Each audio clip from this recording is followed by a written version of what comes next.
Ok, meus irmãos, a paz do Senhor, tudo bem? Louvado seja o nome de nosso Senhor e Salvador Jesus Cristo. É com alegria que estamos juntos mais uma vez, né? Me perdoem por estar gravando um dia atrasado. Hoje é sexta-feira, era para ter gravado na quinta-feira, ontem, né? Mas foi um pouco difícil, muito corrido. E creio que os irmãos entendem. Creio que os irmãos entendem. Já desde o início, nós queremos agradecer pela oração de todos os irmãos em favor do papai. Nós cremos que Deus está agindo com misericórdia e, muito mais cedo do que a gente pensa, Ele estará em nosso meio. Amém? As notícias são animadoras. Ele já está bem melhor, os coágulos na cabeça não existem mais e vamos orar e Deus terá misericórdia.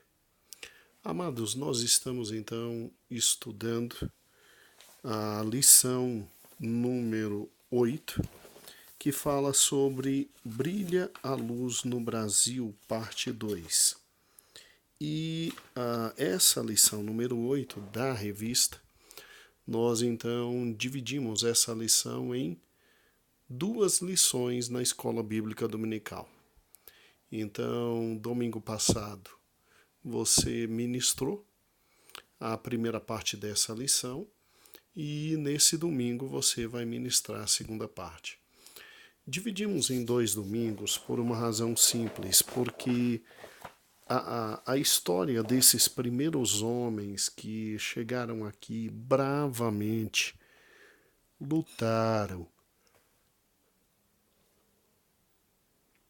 se dedicaram, tiveram um amor muito grande pela obra, ela merece ser, com certeza, bastante, mas bastante mesmo, divulgada entre nós. Amém?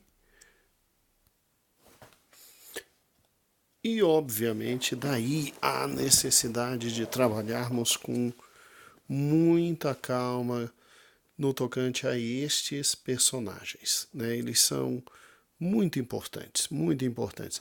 Aqui nós não estamos olhando para a questão da denominação que nós temos. Nós vimos em Brilha a Luz no Brasil, parte 1, na nossa revista, o quão difícil foi o Evangelho nascer.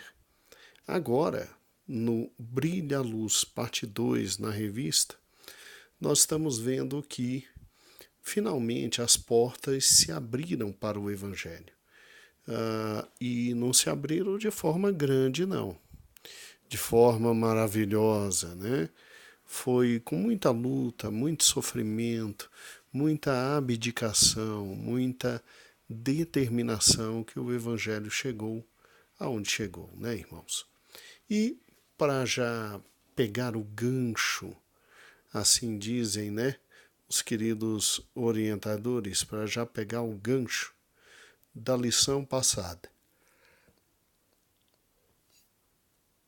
E introduzir a lição do próximo domingo, não é que você vá arredar a lição de novo. Você vai se aproveitar rapidamente e vai fazer como estou fazendo. Cumprimente os irmãos, beije, abrace. E aí colocou o slide, o seu slide estará igualzinho ao meu.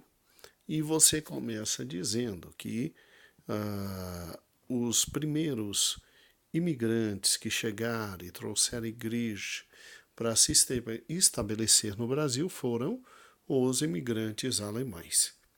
Em 1824, eles vêm da Alemanha e a maioria segue para o Rio Grande do Sul, tendo como seu grande líder nessa época o homem de Deus, pastor Friedrich Oswald de Sauerbrunn, né? Aqui está o pastor Oswald. Homem de Deus, lutou bastante. e em razão da determinação, do amor, do carinho deste homem pela obra de Deus, obviamente a igreja protestante começou a se firmar no Brasil, tá bom? Depois dele, obviamente, vieram para o Brasil o doutor Robert Cayley, sua esposa Sarah Cayley, e estes aqui, eles conseguem vir, e ao contrário dos alemães que tinham a preocupação fundamental de cuidar do seu povo, esses dois vieram literalmente para pregar o evangelho, né? E o ardor no coração deles era tão grande que trazem para o Brasil a igreja congregacional e fundam no Rio de Janeiro a Igreja Evangélica Fluminense, que prosperou bastante, porque Deus é Deus e a sua palavra é literalmente a verdade. E aí no domingo passado nós trabalhamos com essas duas grandes denominações, o início desse povo exatamente aqui, e obviamente agora chegou o momento de Deus mover o coração dos presbiterianos, dos batistas e dos queridos metodistas. E aí o Brasil com certeza estaria no trilho de toda a vida protestante, não tendo mais como voltar atrás. Não sei se os irmãos conhecem, aqui está o professor e pastor, né, Ishbel Green Simonton, né? O pastor Simonton, ele é conhecido muito como Simonton. E o reverendo Simonton, ele é um homem que vem em nome do presbiterianismo norte-americano para, em primeiro lugar, dar uma volta no Brasil e verificar as condições, os meios, os marcos, a possibilidade da pregação do Evangelho aqui. Então, chega no Brasil a Igreja Presbiteriana. Olha que linda a história desse grande primeiro missionário da Igreja Presbiteriana dos Estados Unidos, da América do Norte. Simonton, ele foi o filho caçula de uma grande família. Ele foi simplesmente o nono filho. Seu pai era presbítero, seu pai era médico e também político, atuou decisivamente como deputado eleito no Congresso Nacional norte-americano. E Simonton, ele que vinha de uma família tradicionalmente presbiteriana, foi batizado e, com o tempo, ao chegar na fase adulta, aceita Jesus como seu único e suficiente Salvador. Você tem que se lembrar que os presbiterianos, eles batizam crianças, eles creem nisso, né? E aí, Simonton, ele, no dia 14 de outubro de 1855, após ouvir um sermão do grande pastor e doutor Charles Hodge, ele sentiu que seu coração ardia terrivelmente para o mundo das missões. E aí ele vai para o seminário de Princeton, né, em New Jersey. Lá ele conclui todo o seu curso de teologia e ele, com o coração abrasado pelo Evangelho, vem para o Brasil nessa primeira missão de análise do território brasileiro, se era viável ou não o Evangelho, se tinha a possibilidade do Evangelho aqui produzir alguma coisa.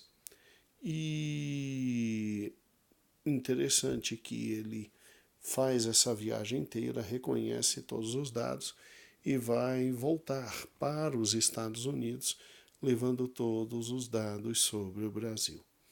Muito interessante, eu coloquei aqui, esse texto não é meu, esse texto é do reverendo Hernandes Dias Lopes. Eu resolvi tirar do site dele todo esse texto para deixar, por uma questão de integridade intelectual, deixar que presbiterianos falem da sua própria história. E Simonton, ele, quando questionado sobre o fato de se dedicar a um país como o Brasil, que era pobre, era infelizmente assolado por várias doenças, ele responde ainda com o coração cheio do fervor em razão da pregação e do ensino de Charles Hodge. Ele responde assim: a única segurança está na submissão à vontade e os propósitos divinos. Sob direção de Deus, um lugar de perigo é o lugar mais seguro, e sem sua presença, nenhum abrigo é seguro. Então, tentaram demovê-lo muito da sua decisão de fazer missões e depois de ainda fazer missões no Brasil, tentaram de todas as formas demover Simonton deste intento, né? Mas o coração desse menino já estava abrasado, tomado e não tinha o que fazer. Muito bem, ele vem para o Brasil, 1800, né?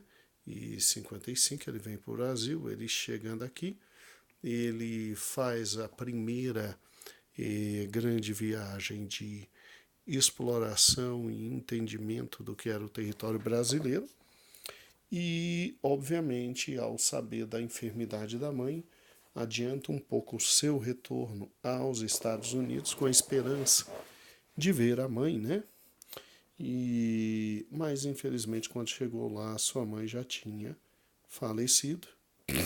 E Simonton, ele fica nos Estados Unidos, então, por um ano. Ele presta relatórios, ele diz como é o Brasil, que na realidade se tem ali, etc.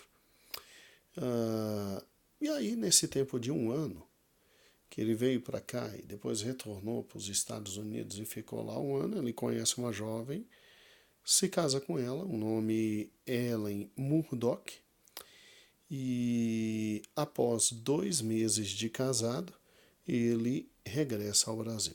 Né? Após 2 meses de casado, ele regressa ao Brasil. Então, mal deu, né? Para ter uma lua de mel interessante, a chama e o ardor pelo Evangelho gritam tão grande no coração de Simonton que ele mal casou, 2 meses depois já volta para o Brasil. E veja que interessante, você tem alguém que crê em Deus, serve a Deus, fez sua confissão de fé, foi batizado, tem uma esposa que crê em Deus, serve a Deus, fez a confissão de fé e que estão com o coração cheios de ardor para pregar o Evangelho no Brasil. Lembre-se que Simonton não é qualquer um. Simonton estudou num dos principais seminários dos Estados Unidos, que era o seminário de Princeton, né? Onde Edward foi um dos reitores, né? E então não é qualquer local. E aí eu preciso que você compreenda que em 19 de junho, aqui no Brasil, 1864, então ele já tinha voltado, ele já estava no Brasil, já estava trabalhando, cheio de esperanças, e 9 dias depois que sua filhinha nasce, Helen, a esposa morre. A esposa morre. Simonton, ele deixou um diário. E é interessante que ele, nesse diário, ele faz questão de registrar toda a sua vida de pastor, de trabalho, de dificuldades que ele encontrou no Brasil. E é incrível como nesse diário ele descreve esse momento de profunda tristeza e agonia, irmãos, extrema agonia. Não é difícil entender, né? Você tem a chama das missões no coração, você tem desejo de anunciar o Evangelho. E aí simplesmente a morte bate em tua casa e leva simplesmente a tua esposa. E num momento que é um momento que simplesmente horrível, porque se você fizer as contas, olha, ele casa-se com Ellen, e 2 meses de casado chega no Brasil, e com menos de 1 ano de casado, essa mulher morre, e ele fica sozinho com uma filha, e no diário ele diz que ainda bem que sua irmã veio para o Brasil junto com seu cunhado, porque sem ela dificilmente ele teria conseguido criar bem a filhinha. Ele que teria criado. Simonton era um servo de Deus, ele não ia abandonar a filha de maneira alguma, mas tem coisa que uma mãe, uma mulher, né, sabe fazer melhor. E Simonton passa por isso. Eu gostaria que você visse, ou pelo menos tivesse a sensibilidade espiritual de ver, quão difícil foi a vida desses nossos irmãos no início da pregação do Evangelho, né? Acho que não é simples você ver sua esposa falecendo, indo embora, e os registros que ele tem da esposa são impressionantes, porque mesmo tendo morrido já no início do casamento, é uma mulher que deixa nele impressões indeléveis, irmãos, impressões assim muito fortes. E o Simonton é acometido então por esse problema inicial incomensurável. Uma filhinha bastante nova e a esposa, que seria naturalmente a companheira, ela incentivava bastante ele no tocante ao trabalho, ao sair, às missões. Ela era tão animada quanto ele, segundo o que li nos livros e relatos sobre Simonton. E uma tragédia dessa ocorre. Ela, além de ser uma mulher muito bonita, aqui está uma foto dela, né? Eles tiveram uma filhinha encantadora. Aqui está Ellen, né? Aqui está Ellen, uma foto dele e uma foto da filhinha. Veja que é uma menina muito bonita e não deve ser fácil você simplesmente olhar para sua filha e mesmo vendo nela terrivelmente a sua face, porque ela é a cara do pai. Posso estar enganado, mas ela é a cara do pai. Mas segundo Simonton, nos seus diários, ela tinha doçura, o frescor, o cheiro, a amabilidade da própria mãe. Então, é um homem que sofreu. É um homem que sofreu, mas não desistiu do Evangelho. Ele vem aqui com convicções firmes, do próprio Evangelho, e é um homem extremamente usado por Deus. O trabalho dele deixou como pastor e reverendo, nos traduzem nos seus escritos, Hernandes Dias Lopes, ele deixou marcas profundas na história da Igreja do Brasil. Tá? Não me interessa se ele é presbiteriano, mas ele deixou um legado importantíssimo. porque esse homem, mesmo tendo vivido no Brasil um período muito curto, né, esse homem simplesmente organizou a escola dominical e, em 22 de abril de 1860, perdão, ele já tinha 5 crianças e ele começa usando livros e textos da Bíblia e o famoso catecismo deles. Catecismo é um conjunto de perguntas que se vão fazendo e você vai respondendo, ensinando a palavra de Deus após as perguntas. E se utiliza do livro O Peregrino, de John Bunyan, e ele começa o seu trabalho com estas escolas e com essas 5 crianças. Olha que fantástico, você vem com ardor, você perde a esposa e os teus primeiros ouvintes são, na escola dominical, 5 meninos, 5 crianças. É para qualquer um desanimar, mas Simonton, ele via o dia de amanhã. A gente tem que trabalhar no hoje vendo sempre o amanhã. É aquilo que Paulo falou. Ele gostava muito desse texto de Paulo. Um planta, outro rega, mas quem dá o crescimento é o Senhor. Então é incrível como a visão desse homem não o fazia parar. Apesar de todas as adversidades, esse homem não para. E é muito bonito também em Simonton o fato dele organizar a primeira igreja presbiteriana do Rio de Janeiro, em 62. Então veja que ele tem que trabalhar do ano de 60 a 62, começando com 5 crianças, numa escola bíblica dominical para ir conquistando adultos e trazendo para perto. Obviamente ele sabia do poder da imprensa e Simonton, ele criou o primeiro jornal evangélico do nosso país em 5 de novembro de 1862.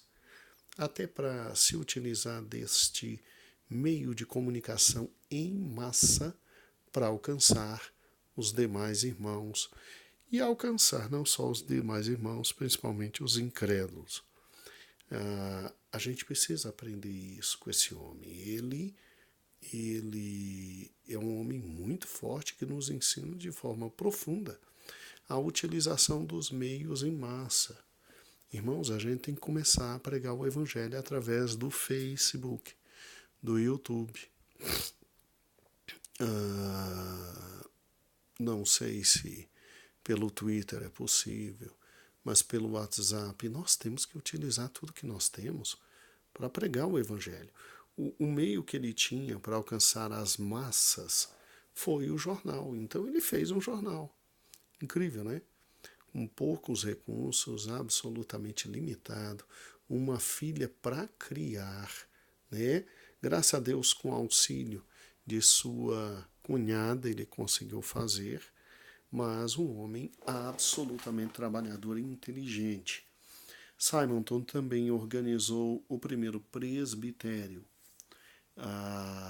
do Rio de Janeiro e coube a ele ordenar ao sagrado ministério um ex-padre, o padre José Manuel da Conceição, que é considerado o primeiro pastor brasileiro presbiteriano.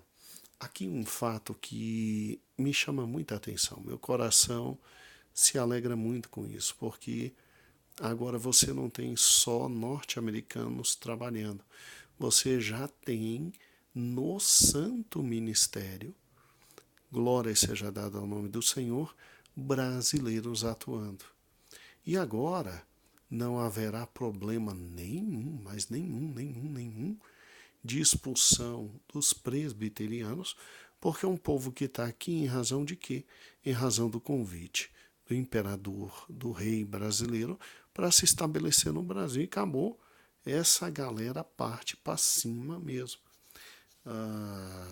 Simonton, ele cria o primeiro seminário teológico em 14 de maio de 1867. Então, visando preparar novos obreiros.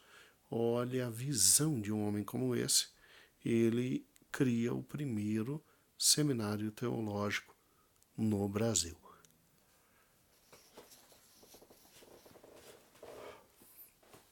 É um homem extraordinário, né? É um homem de Deus. É um homem que tinha tudo para estar abatido, tudo para sofrer, tudo para se abater, tudo para chorar, mas ele se levanta. Eu, quando olho para homens como Simonton e Ishbel Green Simonton, eu não sei se a pronúncia está correta, mas foi assim que eu ouvi na internet. Acho que essa é a pronúncia. Eu vejo o apóstolo Paulo dizendo, ó, em tudo sei viver. Sei estar triste, sei estar contente, sei ter muito, sei padecer necessidades. E aí vai. E ele termina dizendo, olha, simplesmente posso tudo. E absolutamente tudo naquele que me fortalece. Então, é homem acima das medidas, né? E esse tipo de valor é que Deus manda para o Brasil.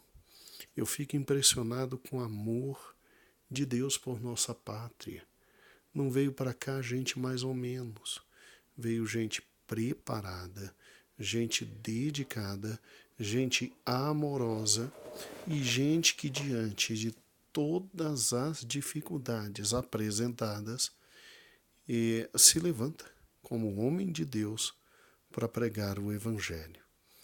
E Simonton está muito longe de ser um menino aventureiro, né? Simonton é um homem de fé. E sua morte atesta isso. Em 9 de dezembro de 1867, ele tinha 34 anos de idade, ele morre em São Paulo. E morre de febre amarela. É incrível, né? Todo mundo falava para ele, não vá, falando inclusive que o país era um país pestilento.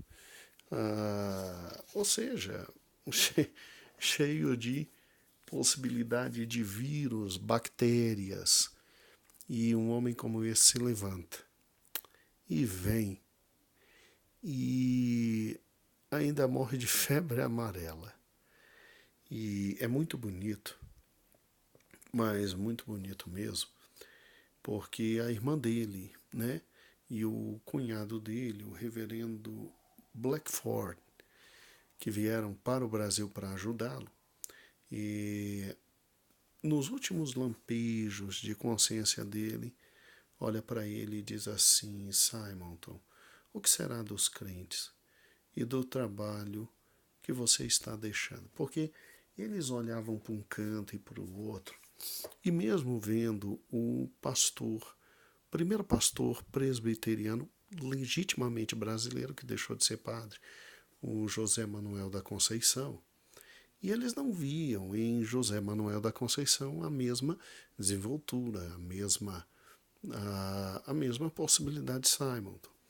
E preocupados, né, ainda fazem uma pergunta para ele, e essa pergunta é para quem está morrendo, meu Deus do céu.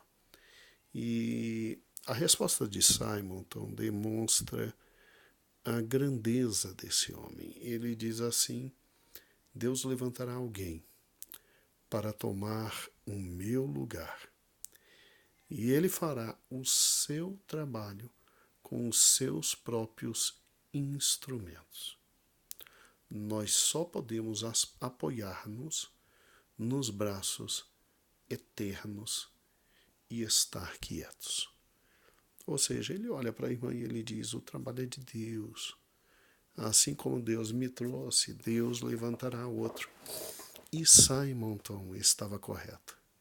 Sim, Deus levantou outro. Deus levantou outro. E Deus trouxe outro em lugar de Simonton, Ishbel Green Simonton, e vários outros foram levantados junto com José Manuel, né? E hoje a igreja presbiteriana é a potência que é. Louvado seja o nome do Senhor por causa de alguém que resolveu, não obstante toda a sua capacidade, genialidade, simplesmente abrir mão da sua vida já estabelecida e boa nos Estados Unidos em prol de um país e começar um trabalho com escola dominical, com 5 meninos, isso depois de ter perdido esposa, ter perdido a mãe, uma perca considerável, ainda ter que cuidar de uma criança que era a alma de sua esposa. Irmãos, Deus é Deus, né? E louvado seja o nome do Senhor por um homem como esse. Agora, veja comigo, por gentileza. Simonton chegou no Brasil em 1855. Ele fica no Brasil até morre em 9 de dezembro de 1867, né? Só que ele, na primeira viagem, vem, dá uma olhadinha e, obviamente, depois de vir e dar uma olhada, ele sai e retorna e fica um ano lá fora. Então, ele praticamente trabalha no Brasil de forma específica mesmo, de 7 a 8 anos. Vou voltar só um pouquinho, com licença. Porque, olha que interessante. E exatamente em 22 de abril, dia do descobrimento, de 1860, ele começa efetivamente o trabalho no Brasil. Então, veja que interessante. E esse homem, ele morre em 67. Então, veja o que 7 anos de trabalho, dedicação, amor pela obra de Deus podem fazer. É lógico que Ishbel Green Simonton é alguém que hoje está nos céus, aguardando a vinda de Cristo. E, obviamente, quando Cristo vier e as trombetas tocarem, o grande Ishbel Green Simonton do túmulo se levantará e receberá o seu galardão. Louvado, pois, seja o nome do Senhor. Amém. Agora, fica no Brasil, então, algo grandioso da parte de Deus, porque junte a última lição com a nossa atual lição. Você tem agora no Brasil luteranos, você tem agora no Brasil congregacionais e você tem no Brasil presbiterianos. Vê que Deus maravilhoso, né? Ou seja, todas as igrejas históricas e tradicionais chegam ao país. Pastor, por que o Brasil para Cristo não chegou no Brasil nessa época? Porque não existia a nossa igreja, meu amado irmão. Nós somos pentecostais. E nessa época, os quase pentecostais não eram nem os luteranos, nem os presbiterianos e muito menos os congregacionais.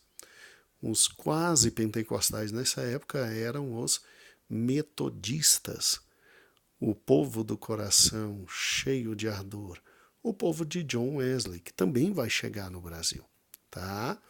Agora, vamos ver um segundo grupo que vem para o Brasil e louvado seja o nome do Senhor, aqui se estabelece de forma radical e tenaz, né? O segundo grupo que vem para o Brasil foi exatamente os batistas. Então, os batistas aqui chegam, né? E o primeiro batista que veio para cá veio, obviamente, em razão da Convenção Batista dos Estados Unidos, ele veio para simplesmente dar uma olhada no Brasil de norte a sul e começar a implantar o trabalho batista. Seu nome era Thomas Jefferson, tá bom? E nosso irmão Thomas Jefferson, que já era missionário americano na Nigéria, né? Ele, chamado pela convenção, ele vem ao Brasil para começar os trabalhos no Brasil. Então, em 1860, ele é enviado para o Brasil. E veja que Simonton e os presbiterianos, em 1860, já tinha vindo, já tinha voltado, já tinha casado, estava estabelecendo o início da igreja presbiteriana através da escola dominical com 5 meninos. Esses batistas vieram dar uma olhada aqui em 1860 e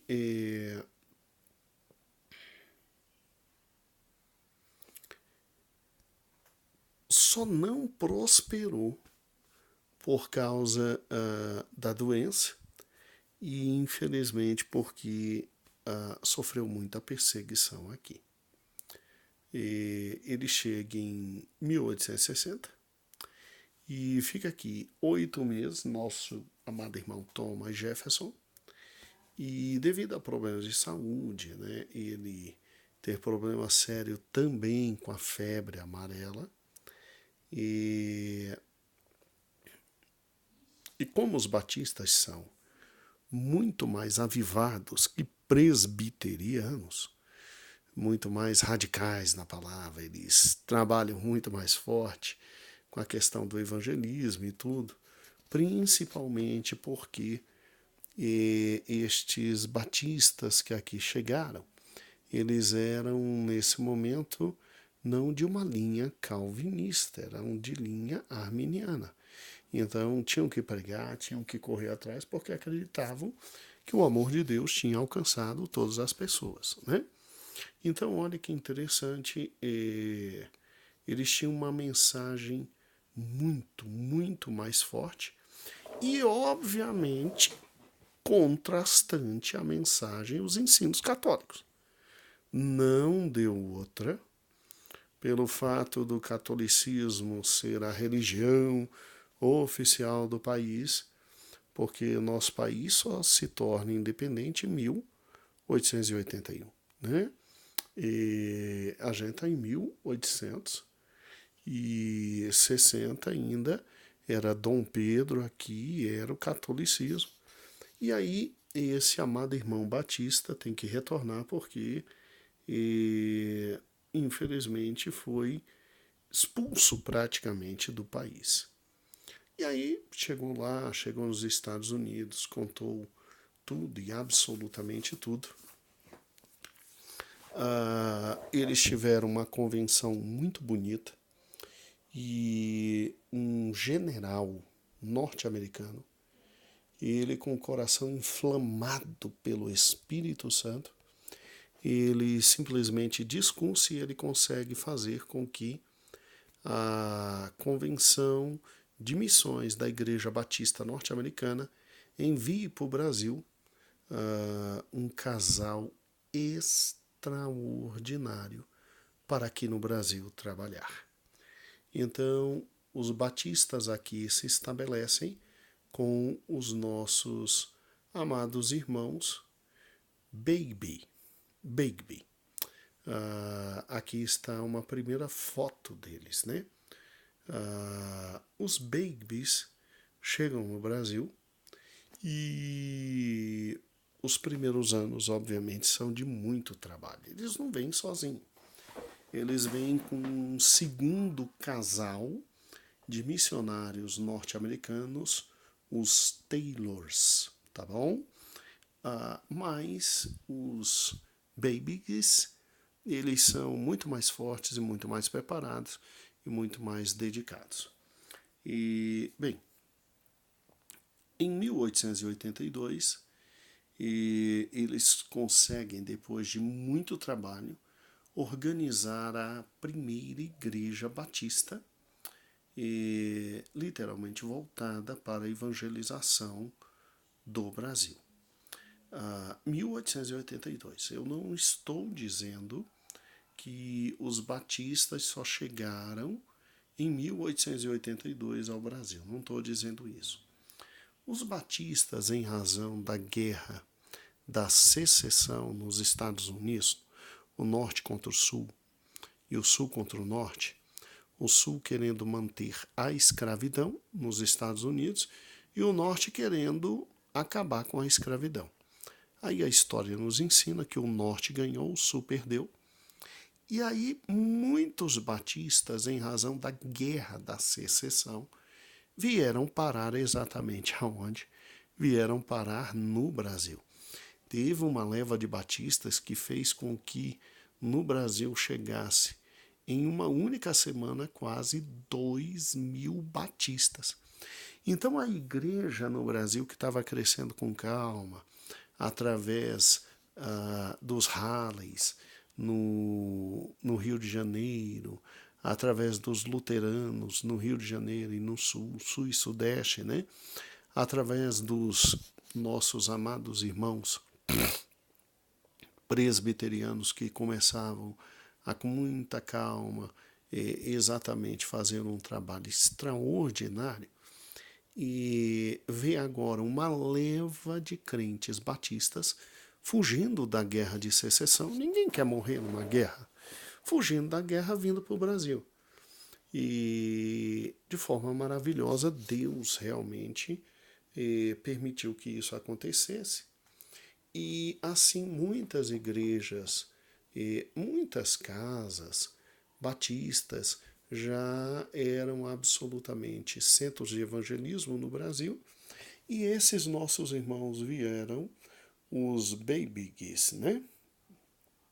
E William e Anne, aqui estão eles, vou voltar, William, Buck Baig e Anne, né? Esses dois irmãos. E eles vieram então e trabalharam muito e organizaram com os imigrantes norte-americanos batistas as primeiras igrejas batistas do Brasil, né? E a maioria deles se fixou em Santa Bárbara do Oeste e Americana, que são duas cidades do estado de São Paulo, e em Santa Bárbara do Oeste eles simplesmente abriram a primeira igreja batista existente no Brasil, né? Agora, a organização da primeira igreja foi em Salvador. E trabalharam em missões e tiveram ao seu lado simplesmente mais um ex-padre aceitando Jesus, o ex-padre Antônio Teixeira, tá certo? E assim foi o início do trabalho dos batistas. E destaco os Babies, né? E destaco também os Taylors, né? Zacarias Taylor e Kate Stevens Taylor, né? Os nossos irmãos Taylors, quando chegaram no Brasil, a esposa de Zacarias, ela teve um problema tão sério de saúde, que teve que amputar a perna e logo morreu no Brasil. Ele ficou de novo solteiro, volta para os Estados Unidos e casa de novo, e auxiliados, obviamente, por esse grande ex-padre e grande pastor batista depois, Antônio Teixeira de Albuquerque. Agora vamos juntos. Eu quero fazer um destaque muito especial dessa história, porque Tudo começa com a tentativa de Thomas Jefferson, iniciando no Brasil. Aqui está Thomas Jefferson. E, obviamente, aqui estão os primeiros grandes missionários e trabalhadores batistas. Você tem o William e a Anne Bagby, os pioneiros. Depois dele chega para ajudá-los Zacarias Taylor. E aqui o mais importante, olha que interessante, o padre Albuquerque. Eu fico muito feliz com essa notícia, porque ele que era ex-padre, agora se torna pastor. Você vê que então o evangelho está florescendo no país de forma fantástica e maravilhosa, de forma extraordinária no Brasil. E, obviamente, eu quero destacar exatamente esse casal, os nossos irmãos William Bagby e Anne Bagby, Bagby, perdão, porque aqui está um casal que dedicou sua vida inteira à evangelização no Brasil. Veja que eles vêm para o Brasil tão novos, né? Tão novos. Aqui na segunda foto você tem uma foto onde eles já estão numa idade um pouco mais mediana e vieram para o Brasil. Aqui criaram todos os seus filhos e todos os dias da vida deste casal foram dedicados à pregação do Evangelho. À pregação do Evangelho. E é muito interessante que, quando chegam no final da vida, você vê que há entre eles uma verdadeira história de amor. Não só de um pelo outro, mas principalmente uma história de amor pelas almas existentes no Brasil. Olha a qualidade de gente que Deus manda para a nossa pátria. Olha a altura e a profundidade espiritual desses homens. É uma vida inteira dedicada ao Evangelho, à pregação da palavra de Deus, para a bênção da obra de Deus. E isso nos deixa feliz porque olha os dados desse casal que foram os pioneiros da Igreja Batista no Brasil. Em primeiro lugar, para quem não sabe, 1 a 2 dias depois do casamento, eles têm a felicidade de pegar um barco e a lua de mel foi no barco porque estavam sedentos para vir ao Brasil e pregar o Evangelho. Tá? No Brasil já se tinha um número grande de batistas que tinham fugido da guerra e estavam pedindo pastores para aqui estar. E a Igreja Batista manda o casal. Que lua de mel extraordinária, né? 17 a 30 dias num barco e vindo para pregar o Evangelho. Só Deus, né? Segundo lugar, a vida desses homens e principalmente desse casal é marcada por oração, evangelismo e amor pelas almas. A história deles diz que eles chegam no Brasil, vão para o Rio de Janeiro, ficam no meio dos presbiterianos para poder aprender a língua brasileira e não vem para cá com dinheiro, não. Vem para cá com a cara e a coragem e a vontade de fazer alguma coisa para Deus. E é interessante que eles sempre oraram e cada passo que eles iam dar no tocante à evangelização, eles botavam um mapa, ficavam de joelho e perguntavam para onde tinham que ir e Deus colocava no coração deles o desejo. Por isso que estavam no Rio de Janeiro, depois foram para Salvador, né, para também fundar a Igreja Batista ali, depois retornaram para o Rio de Janeiro, depois foram para São Paulo, depois foram para Minas Gerais e interessante, né? quando aos 71 anos ele pensou que ia aposentar e descansar um pouco, a filha dele, porque eles tiveram filhos aqui no Brasil, e dos 9 filhos, 5 absolutamente envolvidos com a pregação em missões. E aos 72 anos, ele simplesmente atende o convite da filha para poder ajudar na evangelização do Rio Grande do Sul. Ela dizia: pai, aqui tem mais, na carta, aqui tem mais de 3 milhões de pessoas que nunca ouviram falar de Deus. Pai, vem me ajudar. Vem me ajudar que eu preciso de você. E lá vai um velho de 72 anos continuar a vida e falece aos 83 anos, tendo vivido toda uma história de amor com esta irmã, Annie Baby, tendo pego toda a sua vida e dedicado à obra de Deus, ao pioneirismo, aquela coisa muito mais difícil, muito mais pesada, e morre aos 83 anos, e ela, por coincidência, também morre aos 83 anos. Ela tinha 4 aninhos a menos que ele. E depois que ele morre, ela vai para a casa da filha que está em Recife, né? E ali também falece após, e também com 83 anos. Então, um ministério de simplesmente 58 anos dedicados a Deus e sua obra. A Deus e sua obra. É uma história de amor. Irmãos, a qualidade desses homens é uma história de amor.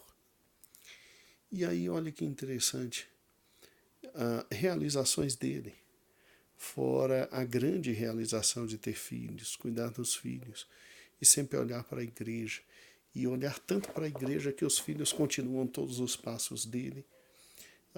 Olha quem foi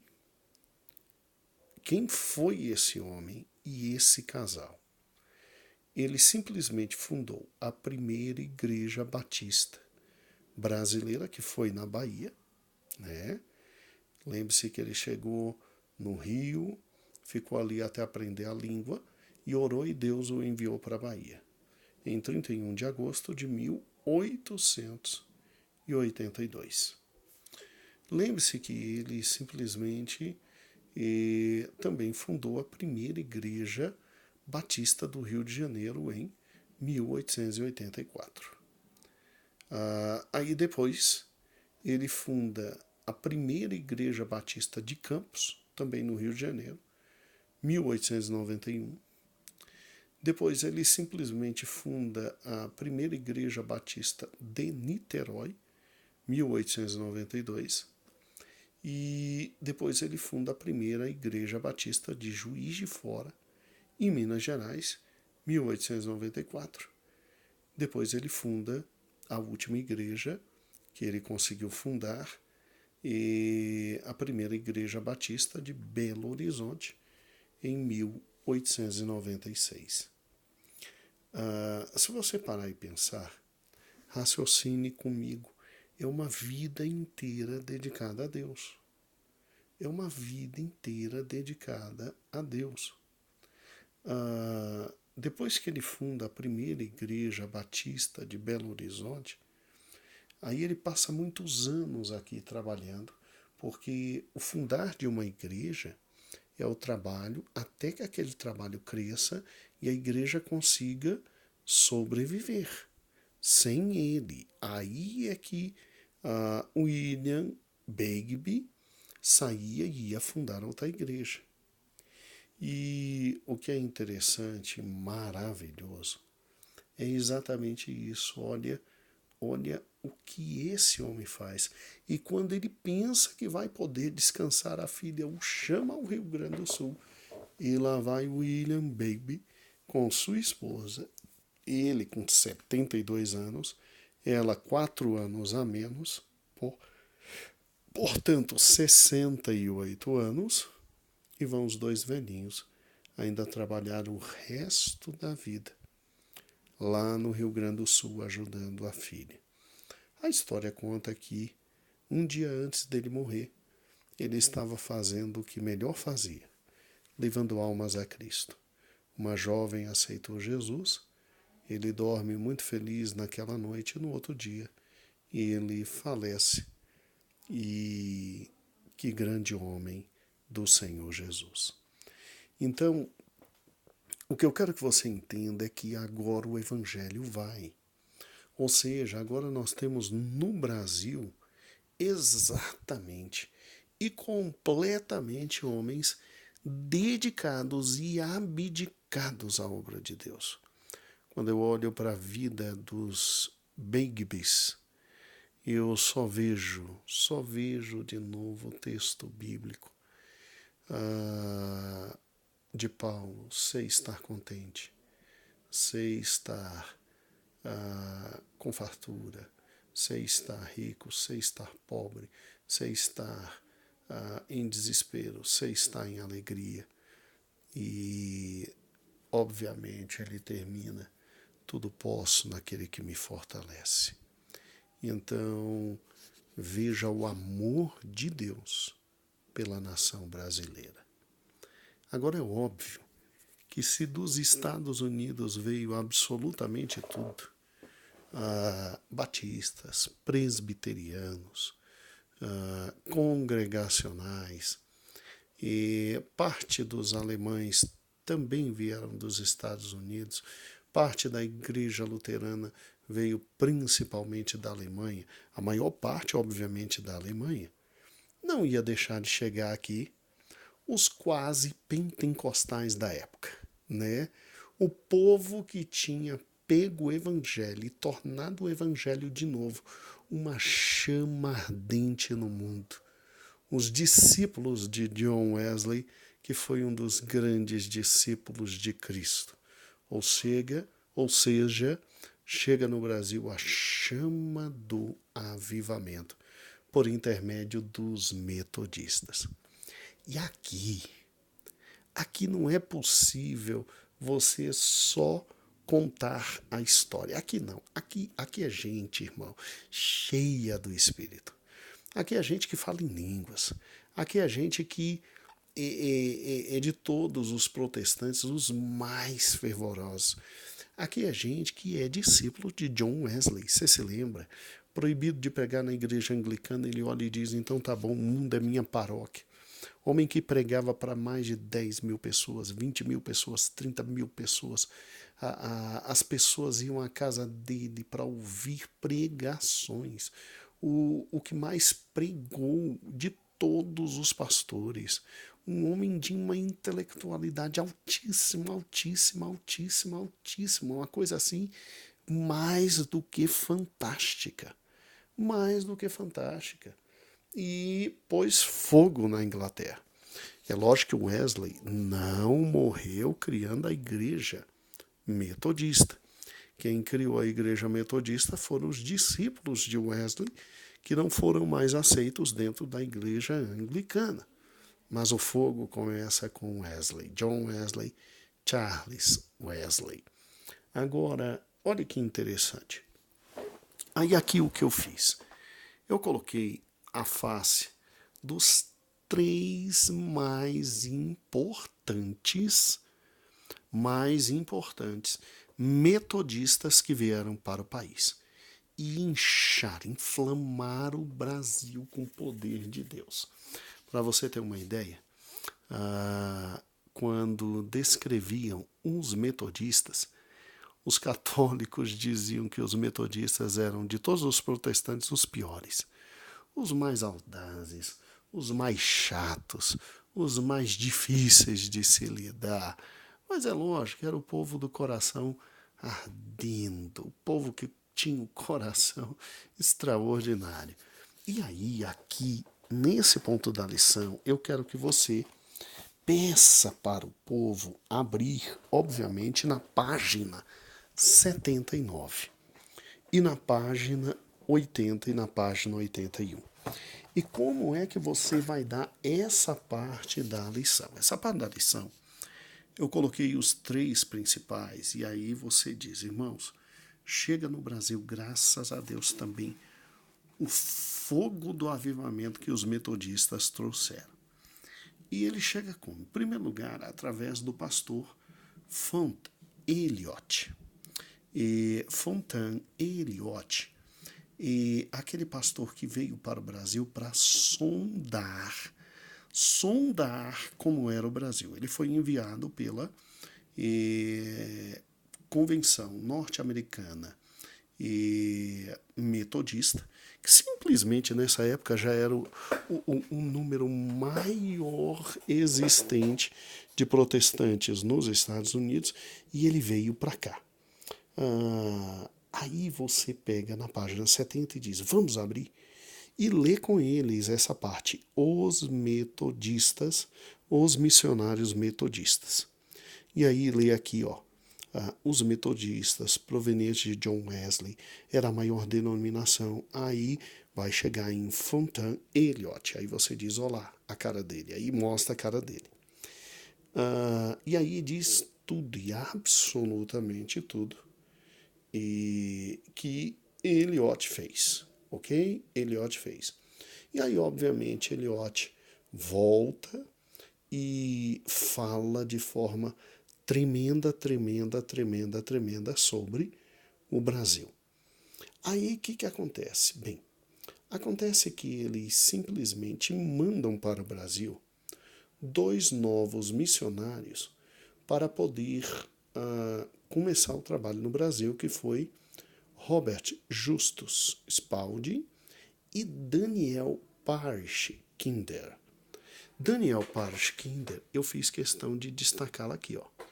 Aqui está Daniel, tá vendo? Aí de azul. E aí você pega e vem para cá e lê sobre esses da segunda geração que vieram para o Brasil, Justus e Daniel Parch. E aí diz que eles tiveram que abrir mão de continuar o trabalho no Brasil, que já estava crescendo de forma muito grande, por causa da guerra de secessão nos Estados Unidos. Então, quer dizer, eles vieram para o Brasil de 1835, ficaram até 1841, voltaram para os Estados Unidos, não tiveram como vir para cá, não tinham dinheiro, não tinham recurso. Algo horrível foi essa guerra de secessão. E aí recomeçaram em 1867. E aí em 1867, aí está aqui, ó, no finalzinho da primeira coluna da página 71, ó, o trabalho da igreja metodista foi retomado e veio o missionário. Aí vem Junius Newman, vem o John e James Hanson, e o mais importante deles é o Justus Nelson. Algumas biografias dizem que o nome dele é Justus Nelson. Outras dizem que ele é Justus Nelsonanson, né? Eu coloquei os dois. Coloquei a foto dele aqui, ó. Vamos destacar aqui, ele com o Nelson. Coloquei a foto dele aqui. Aqui, ó, de verde, você viu? E coloquei os dados sobre ele aqui. Irmãos, esse homem simplesmente chega no Brasil e ele simplesmente fica no Brasil 45 anos. E esse homem foi um dos mais importantes metodistas, porque ele foi um dos grandes pastores metodistas, e ele vai trabalhar ali em Belém do Pará. E com James William Codger, nós tivemos o primeiro grande templo brasileiro. Então, eu preciso que você leia sobre os metodistas, porque com os metodistas é que o evangelho cresce demais no Brasil. Principalmente na página 72, quando você tem uma um relato sobre o padre Perereca, né? E o padre Perereca era chamado assim porque ele tinha o costume de pular enquanto falava. Por isso chamado Perereca. Olha o que ele dizia. Ele simplesmente dizia que os metodistas eram os protestantes mais obstinados no erro e atrevidos em propagá-lo entre os católicos. Então, vê quem eram os metodistas. Era simplesmente o povo do coração mais intenso. E aí, quando você terminar essa lição, você vai mostrar para ele que dos Estados Unidos, Deus agora envia servos. Da Alemanha, Deus também envia servos. E agora o Evangelho está no Brasil solidificado. Agora não tem mais jeito. Agora é gente que passa a viver no Brasil uma vida inteira, um período absolutamente inteiro. E agora o Evangelho se posta no Brasil de tal forma que não pode mais ser retirado do nosso meio. E aí termine olhando para eles e trabalhando com aquele texto bíblico absolutamente lindo. Sei estar abatido, sei estar feliz, sei estar faminto, sei estar abastado. Aí sei, sim sei, posso todas as coisas naquele que me fortalece. E Deus vai te abençoar de forma extraordinária. E veja a qualidade dos homens que Deus enviou. E aí, no finalzinho, olhe para cada um deles e diga: ó, irmãos, Deus sempre olhou para o Brasil com muito carinho. Se o diabo enviou para cá, no início, gente horrível, Deus enviou o que ele tinha de melhor para esse país através dos primeiros protestantes.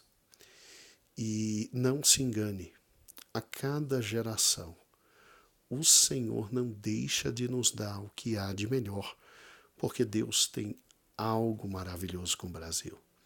E diga que Ele, como não existe reencarnação, que Ele existe nesse tempo, é porque Deus tem com Ele um plano muito especial.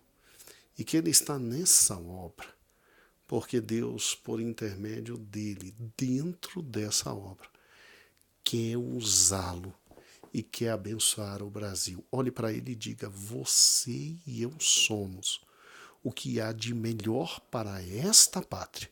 Deus deu a essa pátria, cada um de nós, para trabalharmos nela e abençoá-la. E aí termine, e domingo que vem algo lindo e maravilhoso, no próximo domingo, que é a história do movimento pentecostal. Você vai adorar, meu irmão. Chegamos finalmente bem perto de onde queremos. Que o Senhor te dê um momento maravilhoso e me perdoe por estar enviando com um dia de atraso. O Senhor vai te abençoar muito. Amém? Louvado seja o nome do Senhor. Deus te abençoe. Atenção, os slides seguem para que os irmãos possam usar. Deus abençoe.